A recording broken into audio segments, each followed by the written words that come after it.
Idée reçue. Le plus direct et le plus efficace pour fidéliser un client quand on est commerçant ? Envoyez un code SMS pour bénéficier d'un avantage client.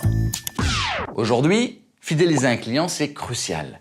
Et vous vous dites qu'en lui offrant régulièrement des bons plans, des réductions ou des ventes privées, il va se sentir chouchouté. C'est un peu plus compliqué que ça.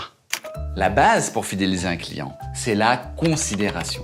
Et ça n'est pas la même chose que de lui offrir des petits privilèges. Non, ce sont des petits signes de reconnaissance, des gestes triviaux, qui sont autant d'occasions de mettre l'autre à l'honneur. Le sociologue Erving Goffman appelle cela la déférence. Cela veut dire que le petit cadeau qu'on offre n'a pas seulement une valeur économique, mais aussi et surtout une valeur symbolique. Je vous explique. Dans les tribus traditionnelles, l'anthropologue Marcel Mauss a étudié le potlatch, des systèmes d'échange basés sur des dons et des contre-dons.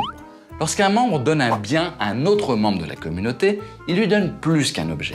Il lui transmet ce que Mauss appelle l'esprit de la chose donnée. Et pour s'acquitter de sa dette, le receveur devra donner, lui aussi, quelque chose en retour. Eh bien, selon l'anthropologue Alain Caillé, ce système de potlatch existe aussi dans nos sociétés occidentales.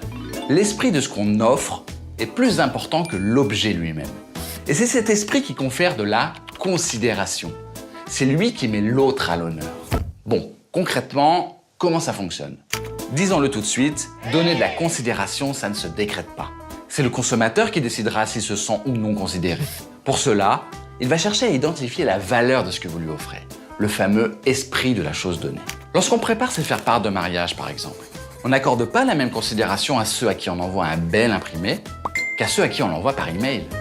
Cet acte anodin va venir situer votre invité dans votre cercle. Vous avez vu ?